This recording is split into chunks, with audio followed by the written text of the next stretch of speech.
Pagka mainit, kadalasan po ang ginagawa ng mga tao is nagpupunta sa mga beach, sa mga outing, naliligo po. Yung katulad po dito sa, kung napapansin niyo po, nakapunta na po kayo dito sa Pandi.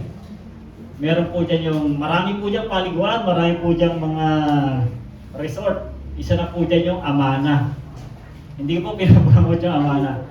Lagi po kasi kami nandyan pagka gumagawa kami po kasi isa sa provider ng internet po dyan sa Amana.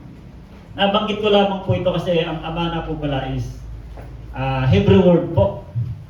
Ang ibig sabihin po pala ng Amana is covenant, kasunduan o meron pong isang kasunduan sa pagitan ng dalawang nag-uusap o ng tao.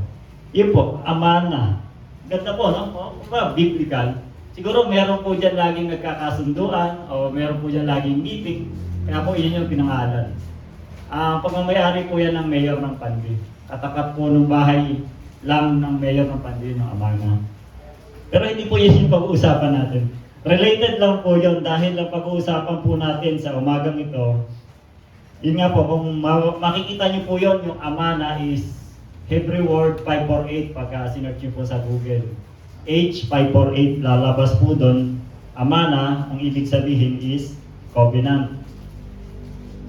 Sa umagang ito, pag-uusapan po natin ay ang salitang, maikli lamang po itong mensahe ito, ang salitang Amen.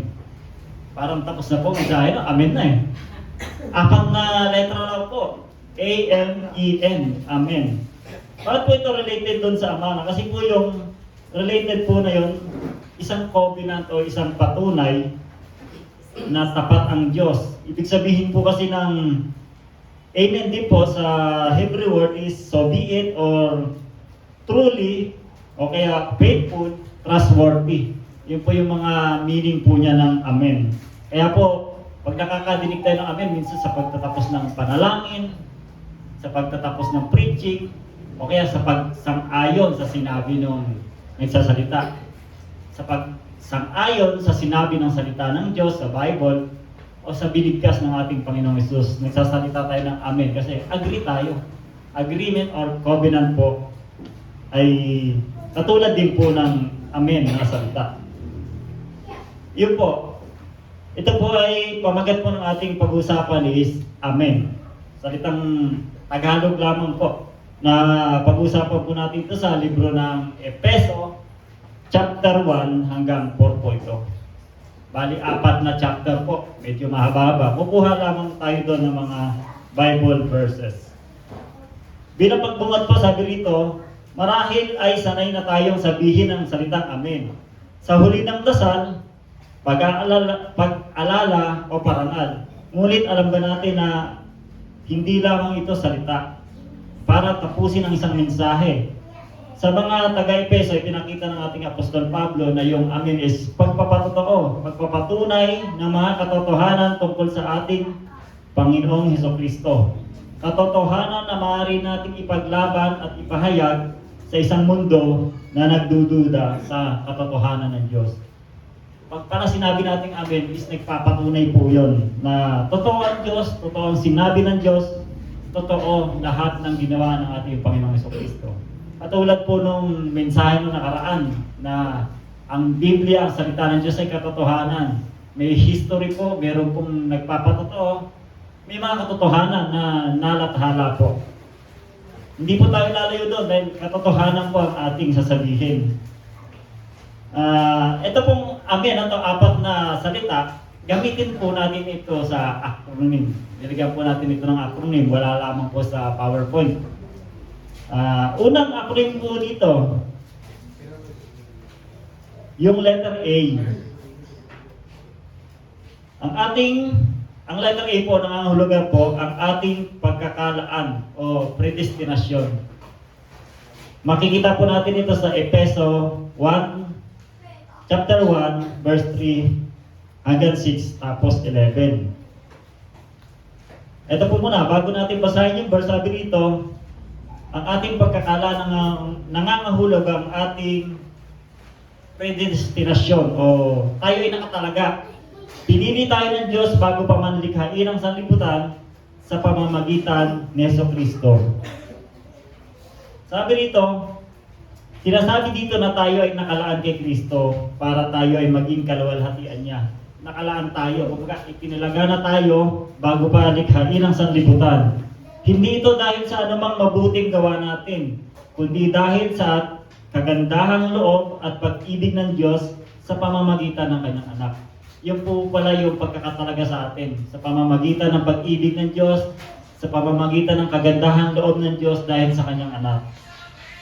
Sabi pa rito, makita po natin itong verse na to sa Efeso 1:3-6. Basahin lamang po natin. Sabi rito, verse 3, purihin ang Diyos at Ama ng ating Panginoong Jesucristo. Pinagkalooban tayo ng lahat ng pagpapalang espiritual na nagmumula sa langit dahil sa ating pakikipag-isa kay Kristo. Bago pa man likhain ng sanlibutan ay pinili na tayo upang maging Kanya sa pamamagitan ng ating pakikipag-isa kay Kristo at upang tayo ay maging banal at walang kapintasan sa harap niya. Dahil sa pag-ibig ng Diyos, verse 5, pinili niya tayo upang maging anak niya sa pamamagitan ni Jesucristo ayon sa kanyang layunin at sa kalooban. Pagkakasabi pa rito, sa gayon ay purihin ang kaluwalhatian ng kanyang kagandahang loob na sagana niyang ibinigay sa atin sa pamamagitan ng kanyang minamahal na anak. Yun po yung verse 3 hanggang 6. Nangangahulugan puro na pinili na tayo. Ano man yung pangangailangan mo, ikaw ay pinili ng Diyos. Halimbawa, parang, saan ba natin ito ikukumpara? Sa pondo. Pinili mo tong project na to para pondohan. Lahat ng pangangailangan ng project na to, nakasupply na yan. Plano, kung ano man yung umpisa hanggang huli, nakaplano na yan kung ano man yung pangangailangan nito. At pag nasira yung ginawa na to, may plano rin po na pagsasaayos. Minsan po, ganun po maikukumpara natin yung pagkakapili sa atin ng Diyos. Ano man yung pangangailangan mo, bago ka pa ipanganak, nakahanda na po yan. Ano man po yung daanan mo sa buhay na ito, madapa ka man, meron pong paraan ng Diyos upang ibangon kang muli. Meron pong biyaya ang Diyos para magbalik ka kung ano man yung daan na inilagay sa iyo ng Diyos. Ang kagandahan po nito, yun nga po, meron po nakalaan sa bawat isa. Kung meron pong karamdaman ng taon to, may nakalaan na po ito na kagalingan. Kung may pagkukulang man po, may nakalaan na rito na kasapatan para magpatuloy tayo sa buhay na inilaan sa atin ng Diyos. Pinili tayo hindi upang pahirapan. Pinili tayo upang magamit sa kaluwalhatian ng Diyos. Yun po yung isa sa napakaganda na sinasabi nating predestinasyon. Nakalaan na po tayo para lapatan ang pag-ibig ng Diyos. Nakalaan na po tayo sa magagandang buhay dito sa lupa.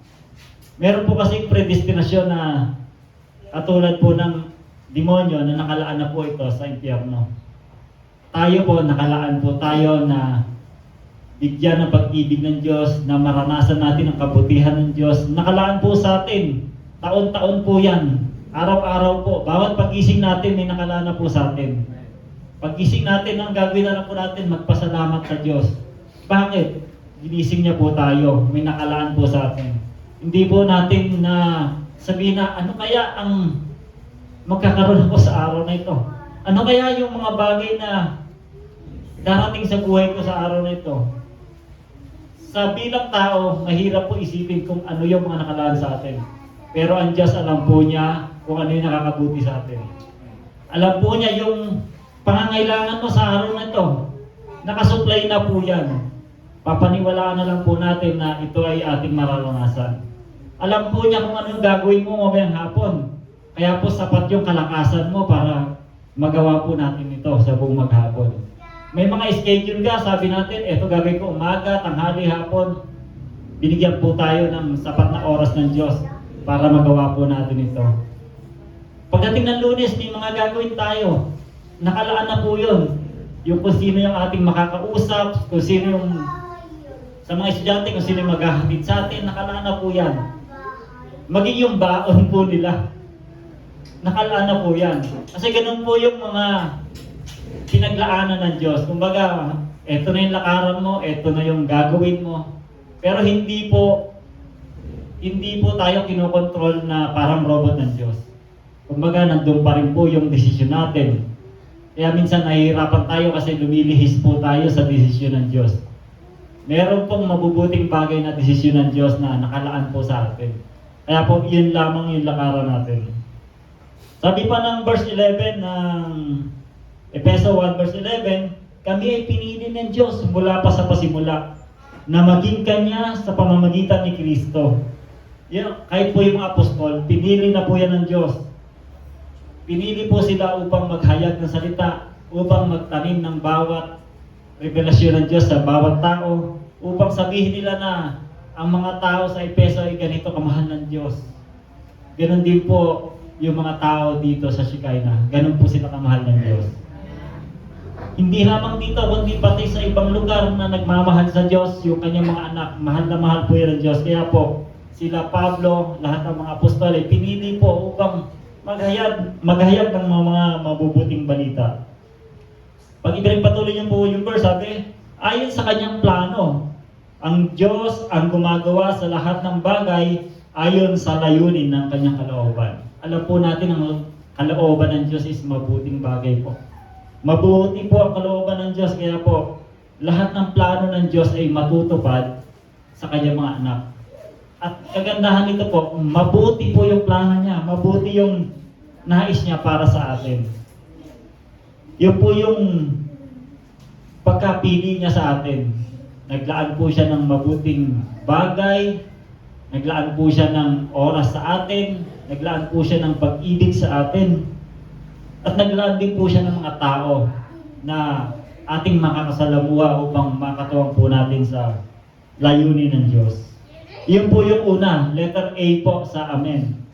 Number 2 naman po, M, mga batas at pagkakaisa. Yun na po. Sabi po rito,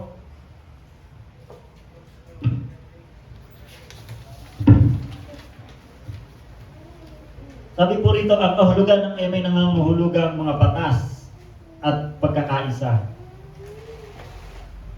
Tinanggal ni Kristo ang mga hadlang na naghahati sa atin at itinayo tayo bilang iisang sambahayanan. Yung mga batas po na to, kahit noong unang panahon pa, nagkakaroon po rito ng pagkakahiwa-hiwalay dahil bawat tribo noon may kanya-kanyang batas. Kasi kung isa lamang po yung batas noon, siguro hindi po magkakahiwa-hiwalay yung mga tribo na yan, yung mga lahi. Kasi bawat mga tribo noon, ito yung patakaran natin, ito yung mga rules natin. Sabi po ron, tinanggal ni Kristo ang mga hadlang na naghahati sa atin at itinayo tayo bilang iisang sambahayan. Noong una, ang mga Hudyo at mga dayuhan ay pinaghihiwalay ng mga batas at kaugalian. Ngunit si Kristo, ang tagapagbuklod, nagdadala ng pagkakaisa. Tayo ay lahat ng mga membro ng isang katawan sa Kanya. Ang ating pagkakaisa ay hindi batay sa ating pagkakaiba, kundi sa pag-ibig ni Kristo. Doon lamang po pala tayo nagkakabukod sa pag-ibig ni Kristo. Hindi po dahil sa ating mga kultura. Minsan po, iisang pamilya, hiwa-hiwalay ang pagkakaisip o hiwa-hiwalay ang pagkakaunawa o hiwa-hiwalay yung kanilang paniniwala. Pero nagkakaisa lamang po dahil sa pag-ibig ni Kristo. Yun po yung mga paraan para ang isang nasyon o isang barangay o isang bayan ay magkaisa, magkaroon po ng pag-ibig. At yung pag-ibig na yun, bumula lang po sa ating Panginoong Jesucristo. Maraming nagsasabi, hindi posible na magkaisa ang mga tao na magkakaiba ng relihiyon, lahi o kultura. Ngunit pinakita ng ating Apostol Pablo sa Efeso na nagtagumpay yung pagkakabuklod ng magkakaibang tao bilang isang sambahayanan. Ito ay patunay na ang pag-ibig ng Diyos ay mas malakas pa kaysa sa anumang hadlang na maaaring ibigay sa mundo. Kumbaga yung pag-ibig na yon, unang-una nga po doon yung tao at Diyos. Nagkahiwalay po ang ugnayan ng tao at Diyos dahil sa kasalanan. Ang ginawa po ng ating Panginoong Jesucristo, pinag-isa po tayo sa Diyos. Binigyan niya po tayo ng kapatawaran. para po ang Diyos at ang tao ay maglapit muli. Sabi rito, ang mga batas na to talaga naghihiwalay pero pinagkaisa po ng ating Panginoong Hesukristo. Sa Efeso 2:11 hanggang 22, medyo mahaba-haba, sabi rito, kaya't alalahanin ninyo ang dati ninyong kalagayan. Kayo'y ipinanganak na mga hintil at dituli ang tawag sa inyo ng mga Hudyo. Ang mga Hudyo naman ay tinatawag na mga tuli dahil sa ginawa sa kanilang katawan. Noong panahong iyon, hiwalay kayo kay Kristo, hindi kabilang sa bayang Israel, at hindi saklaw ng tipan na nababatay sa pangako ng Diyos. Noong nabubuhay kayo sa mundo nang walang pag-asa at walang Diyos.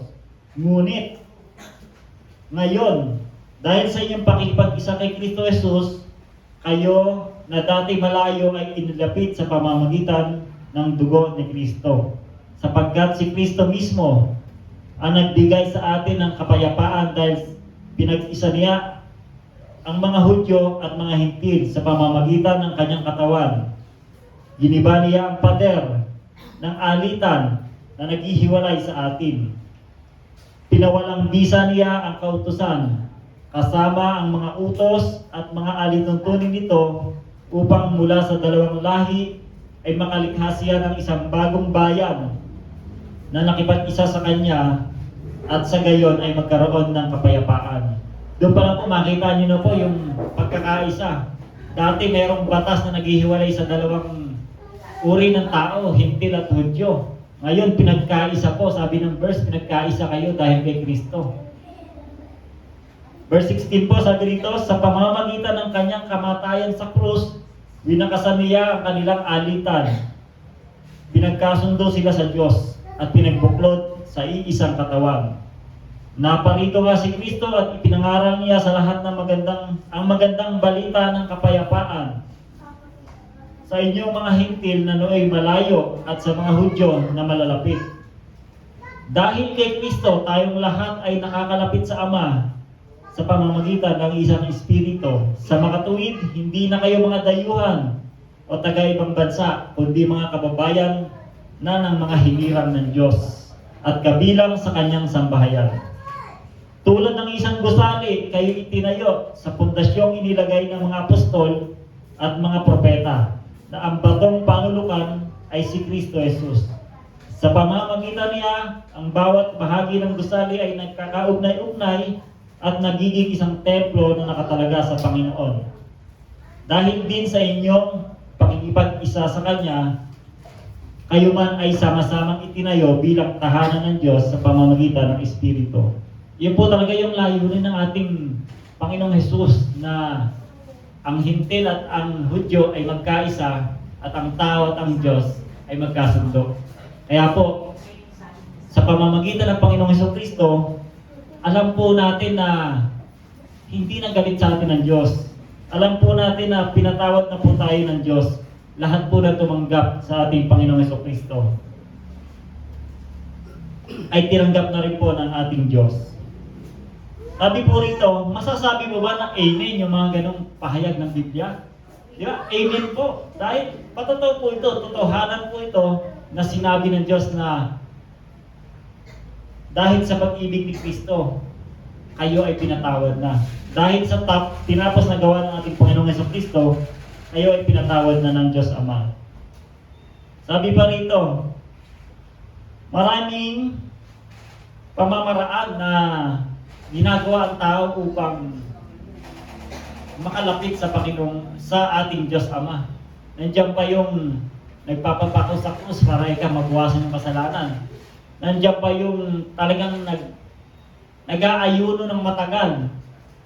Yung isa lamang po na pamamaraan upang makalapit sa Ama ay sa pamamagitan ng ating Panginoong Hesus.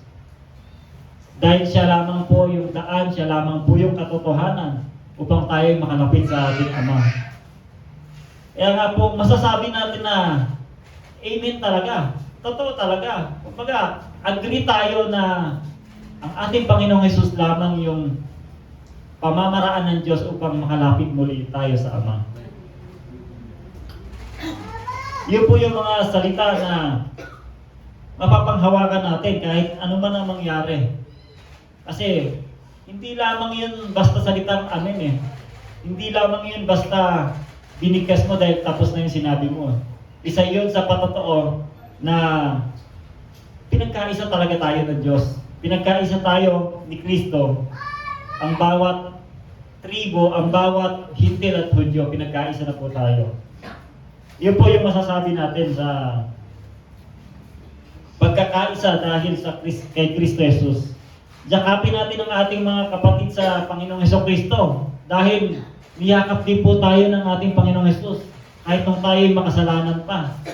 Ano man yung kanilang mga nagagawa, ano man yung mga kasamaan ng loob na iparanas sa atin, patawarin din po natin sila dahil tayo pinatawad lamang din po ng ating Diyos dahil sa ating Panginoong Hesukristo.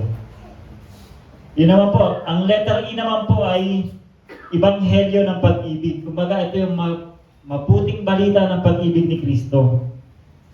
Sabi rito, nangangahulugan ng letter E ay Ebanghelyo ng pag-ibig. Ang mensahe ng Diyos ay nakapaloob sa pag-ibig ni Kristo na dapat maging pundasyon ng ating buhay.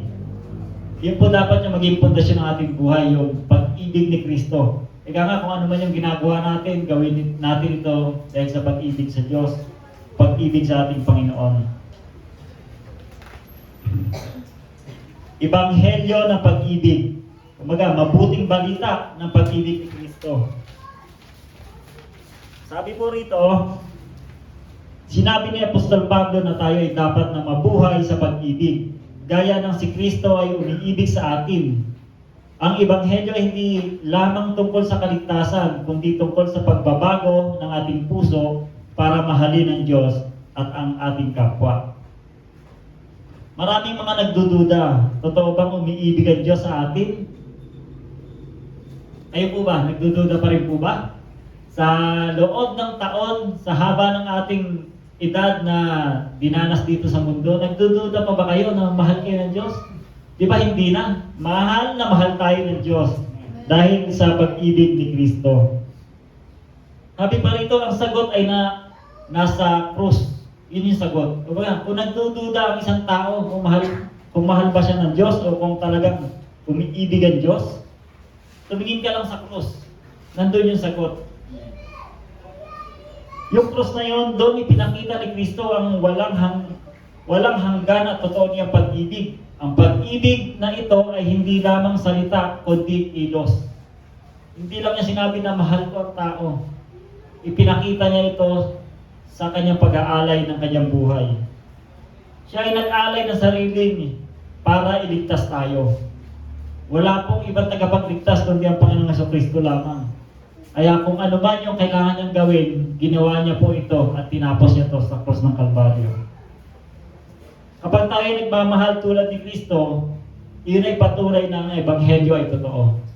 Yun pala yun. Kumbaga kung tayo ay magmamahal, kung paano yung pinakita ng ating Panginoong Hesukristo, ganun din yung ginagawa nating pagmamahal sa ating kapwa, sa ating mga kapatiran, sa ating mga kababayan, pinapatotohanan po ito ng salita ng Diyos. Napapatunayan po nito na ang Ebanghelyo ay nabubuhay sa buhay mo. Yung magandang balita na narinig mo, napapakita mo po ito sa mga tao na nakakasalamuha mo. Kaya po, yung pag-ibig na yon, malaking bagay po yon. Sabi dito, ang pag-ibig ni Kristo. Makita po natin yung verse dito sa Efeso 3:14 hanggang 21 po. Sabi rito, dahil dito ako'y lumulod sa harapan ng Ama, na mula sa Kanya ay nagkakaroon ng pangalan ng bawat sambahayan sa langit at sa lupa. Idinadalain kong sa pamamagitan ng Kanyang Espiritu ay palakasin niya ang inyong buhay espiritual ayon sa Kanyang kayamanan at kadakilaan. Naway manatili si Kristo sa inyong mga puso sa pamamagitan ng inyong pananalig.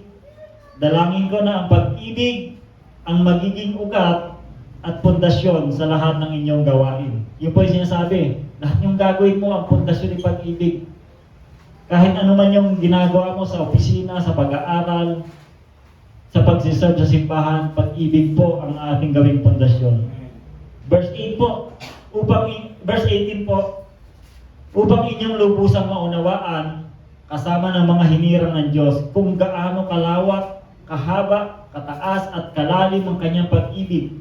Yun, idinadalangin ng ating Apostol Pablo sa mga taga-Efeso na maunawaan nila kung gaano kalawak yung pag-ibig ng Diyos, kung gaano kalalim yung pag-ibig ng Diyos sa pamamagitan ni Kristo. Sabi ng verse 19, at naway maunawaan ninyo ang pag-ibig ni Kristo na hindi kayang abutin ng pag-iisip. At sa gayoy mapuspos kayo ng buong katangian ng Diyos. Yung ating nararanasan pala na pag-ibig ng Diyos ay hindi pa po ito yung sakto. Marami pa tayong dapat maunawaan. Minsan masasabi natin, ganun ba ako kamahal ng Diyos? Sa kabila ng aking mga ginawa, ng aking pagkakamali, patuloy niya pa rin akong minamahal. Sabi nga ng ating Apostol Pablo, di ba? At naway maunawaan ninyo ang pag-ibig ni Kristo na hindi kayang abutin ng pag-iisip. Kumbaga kahit anong isip natin na kung mapapatawad pa ba tayo ng Diyos. Ito na yun, sinabi na ng ating Apostol Pablo. Hindi natin kayang abutin yung pag-iisip ng Diyos eh. Yung pag-ibig niya na basta-basta lang natin maunawaan. Alam natin na mahal tayo ng Diyos, kaya tayo nabubuhay pa. Pero mas malalim pa rin yung pag-ibig ng Diyos. Mas malawak pa doon yung pag-ibig ng Diyos sa atin. Dahil yung nakikita natin is present day pa lang. O ito pa lang hinaharap natin yung nakikita natin. Pero ano pa yung magagawa mo sa future? Ano pa yung kapatawaran na ibibigay niya pa sa future?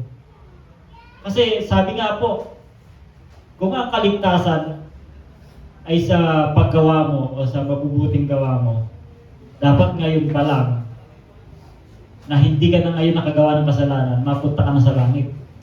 Bakit? Dahil kinabukasan, sa susunod na araw, na linggo, na buwan, makakagawa ka pa ng kasalanan eh. Yun yung hindi natin kayang isipin eh. Dahil sa panahon natin, ang nakikita pa lang natin, yung araw na to. Nagsimba ako, mabuting tao ako ngayon. Nanalangin ako, nakalapit ako sa Diyos. Nagbasa ako ng Bible, napatawad ako ng Diyos. Hindi hanggang dito ang kaisipan ng Diyos. Hanggang sa future, hanggang sa ating mga ginagawa. Alam na ang Diyos kung ano pa yung gagawin natin sa mga susunod na araw. Alam ng Diyos yung mga kahinaan natin. Wala pong perfectong tao. Wala pong banal kundi ang ating Panginoong Jesucristo. Kaya kung ang Panginoong Jesucristo ay nasa sa atin, tinitingnan po tayo ng Diyos Ama ng banal. Yun lamang po yung nakapagpabanal sa tao. Ang ating Panginoong Jesus. Yun nga pa, ituloy po natin yung Verse 20 po, sa Kanya na makakagawa ng higit pa kaysa maaari nating hilingin at isipin sa pamamagitan ng Kanyang kapangyarihang kumikilos sa atin. Sa Kanya nawa ang kaluwalhatian sa pamamagitan ng Iglesia at ni Kristo Jesus sa lahat ng salinlahi magpakailanman. Amen. Tinuldukan po ng ating Apostol Pablo sa salitang Amen. Kumbaga ito po yung katotohanan na meron pong kapangyarihan ng Diyos na hindi natin sukat na maisip kung ano pa yung kaya niyang gawin para sa atin. Lahat po ng gagawin ng Diyos ay para po sa atin dahil sa Kanyang anak. Lahat po ng ipaparanas sa atin na mabubuting bagay ng Diyos Ama ay dahil taglay po natin yung Kanyang mahal na anak. Ganun po tayo kamahal ng ating Ama na nasa langit kung paano niya minahal si Kristo. Nakikita niya tayo na banal dahil kay Kristo. Nakikita niya po tayo na kasing puti ng niebe dahil kay Kristo. Si Kristo lamang po yung tanging paraan para tayo ay makalapit sa Ama, mapatawad yung ating mga kasalanan. Iyon po, sinabi nga po ron, Amen. Patotoo po ito na totoo yung sinasabi ng ating Apostol Pablo na sinabi sa kanya ng Panginoong Jesus. Kaya po meron pong assurance po doon sa mga sinabi ng ating Apostol Pablo. Kaya nga po, masasabi po ba natin na amen yun? Nakaka-agree po ba tayo sa sinabi ng ating Apostol Pablo? Di ba? Amen din po talaga yun. Asa na po tayo? Ang sabi naman po rito, Letter N naman po tayo. Yun po yung huling letra ng Amen. Ang letter N po ay nagpapabago at pag-asa ng kinabukasan o pag-asa ng bukas. Nagpapabago. Ibig sabihin, lahat ng tumanggap sa ating Panginoong Jesucristo, binabago. Binabago araw-araw at may nakalaan na bukas para sa Kanya. Magandang bukas. Ang pagkakasabi po rito, nangangahulugan na nagpapabago at pag-asa ng bukas. Sa pamamagitan ni Kristo, binibigyan tayo ng bagong buhay ngayon at tiyak na pag-asa para sa hinaharap. Sinasabi dito na tayo ay dapat na magbago ng isipan at maging bagong tao na nilikha ayon sa larawan ng Diyos. Binibigyan tayo ng pag-asa na makita natin si Kristo. Yung makita natin yung kanyang kaluwalhatian o kaya yung parang sinasabing makita ng mukhaan. Kasi talaga namang wala pa nakakita sa ating Panginoong Jesucristo sa panahon natin ngayon. Pero yung mga mabubuting bagay, sabihin natin na ito yung kalooban ni Kristo para sa atin eh. Kaya sinabi rito na makita natin siya ng mukhaan, makakasama siya magpakailanman. Ito yung sa future na. Pag binalikan na tayo ng ating Panginoong Jesucristo, makakasama natin siya ng magpakailanman. Kasi binabago tayo at may maganda tayong pag-asa sa kinabukasan. Sabi rito, maraming nagsasabing hindi maaaring magbago ang isang tao. Ngunit sa Efeso, pinakita po, di ba? Ipinakita ang kapangyarihan ni Kristo ay kayang baguhin ang ating puso at buhay. Ang pagbabago na ito ay hindi katang-isip lamang. Ito ay makikita sa kung paano natin binabago ang ating mga gawin at kung paano tayo naniniwala sa tiyak na pag-asa ng kaligtasan. Meron po pala tayong dapat na inaasahan, isyong kaligtasan. Sa ating bilang mga mananampalataya, alam na po natin yon na meron tayong kaligtasan. Iyon po yung nagpapabago sa atin. Kaya nga po, bakit po yung ating mga Apostol Pablo, yung ating mga Apostol Pedro, Juan, ganun na lang po yung biglang pagkakabago ng kanilang buhay. Nagkaroon po sila ng lakas ng loob sa kabila ng sila ay inuusig sa kabila ng nakataya yung kanilang buhay. Bakit po kaya ganun yung kanilang lakas ng loob na suungin yung tinatahan ng ating Panginoong Jesucristo? Dahil po nabago yung kanilang kaisipan. Nabago po ito na sa kabila nito, meron akong kaligtasan eh. Hindi po sila nag-aalala sa kanilang buhay dahil alam nila na kung ano man yung ginawa nila dito sa lupa at inusig sila, namatay sila, alam nila yung patutungan nila sa langit. Kaya po, bilib din ako dun sa mga nagmi-missionary na umaakyat sa bawat lugar, sa bawat tribo, di ba? Malalakas po yung loob nila na hindi po nila alintana yung panganib. Merong iba na na-hostage pa. Merong iba na nalalagay sa peligro yung kanilang buhay. Pero alam nila na madala ko lang itong salita ng Diyos dito sa tribo na to, may malaking pagbabago. Ganon din po yung kanilang kaisipan noon sa mga taga-Efeso at sa ating mga apostol. Na yung ginawa ng ating Panginoong Jesucristo, hindi nila ahayaan na mawalan ng saysay. Yung ginawa ng ating Panginoong Jesucristo na pag-aari ng buhay is maranasan din po ng ibang mga tao. Hindi lamang ng mga Israel na mga hintil at sa panahon natin ngayon. Nais po nila, kaya po nakarating sa panahon natin ito ngayon dahil sa biyaya na naranasan ng ating mga apostol. Hindi po sila natakot, hindi po sila nag-alinlangan na ipahayag. Kahit na may kaharap sila mga sibat, may kaharap sila mga espada o nakasuong na sa kamatayan yung kanilang buhay. Hindi po sila natakot. Bakit? Dahil alam po nila, meron silang kaligtasan sa kabila ng kanilang nararanasan pag-uusig. Kaya nga po, kahit sa panahon natin ngayon, mapapanghawakan po natin ito. Sa panahon natin, hindi po ganun ka-delikado yung maghayag ng salita ng Diyos, lalo dito sa Pilipinas. Meron po tayong social media. Meron po tayong mga sinasabing Facebook, TikTok. Makakapaghayag po tayo ng wala pong anumang panganib sa ating buhay.